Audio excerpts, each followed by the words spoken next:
This week's Sacristo-nory is Kipper's beach ball.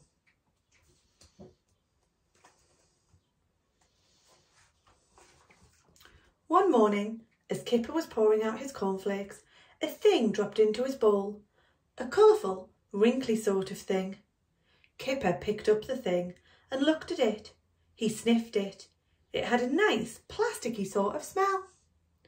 It was quite exciting, really, except that Kipper had no idea what the wrinkly, plasticky thing might be. He hurried round to Tiger's house. "I got a free gift in my cornflakes," he said. Tiger was unimpressed. "Oh, I've been collecting them for weeks," he said. "I've already got the penguin rubber that goes on the end of your pencil, the wind-up shark that goes in the bath, and 2 jumpy frogs.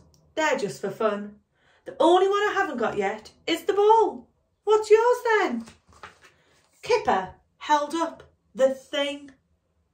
"It must be the ball," he said. It didn't look much like a ball.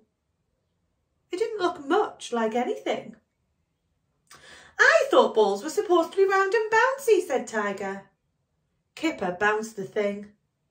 Or rather, he didn't, because the thing just hit the floor with a little plop and no bounce at all. It lay there, looking colourful, but useless. It was then that they discovered the nozzle. "Oh," said Tiger, "you meant to blow it up. This isn't just an ordinary ball, it's a beach ball." He started to blow it up. He blew and blew and blew until he became giddy and Kipper had to take over. Slowly, the wrinkly plasticky thing turned into the fattest, shiniest, beachiest ball they had ever seen. "Wow," said Kipper. He bounced the ball as hard as he could. "Wow," said Tiger. Where would you take a beach ball? To the beach, of course. And that is what they did. Kipper was so excited as they reached the cliff top, he forgot how windy cliff tops are and threw the ball up into the air. This was a mistake. The wind grabbed the ball and whisked it away. It sailed high over the beach, circling in the air, making the seagulls squawk. Then it dropped onto the hard sand and bounced up again, spinning faster and faster away from them. "Stop!" called Kipper, chasing down the cliff steps. But the ball rushed away. It looped and bounced and skidded along the beach, knocking the top off a sandcastle. And just as it seemed that it would never, never stop, the sea grabbed it.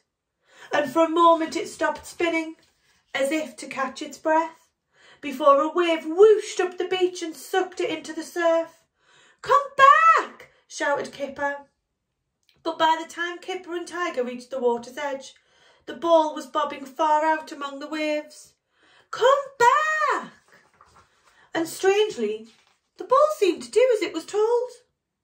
For at that moment, a great breaking wave came looming up behind it, flicked it up onto its nose like a seal, and began bringing it back to the beach. "It's coming! It's coming!" screamed Tiger. "Get ready, Kipper!" There was no time to get ready. Kipper just hurled himself at the ball as the giant wave crashed onto the beach. He grabbed and disappeared in a great splash of foam and water. But over the sound of the waves and of the tumbling of the pebbles and of the bubbling of the water in his ears, Kipper heard another sound, a faint pop, and he felt something collapse underneath him. As Kipper lifted his beach ball out of the water, it seemed to give a sigh, and slowly it became a wrinkly thing again. "It sort of died," he said to Tiger, which made them both laugh. They tried blowing it up again, but the big split on one side let the air out as fast as they could blow. Kipper noticed that it smelled even more plasticky than ever, which for some reason made him feel suddenly sad. "We could always buy some more cornflakes," suggested Tiger.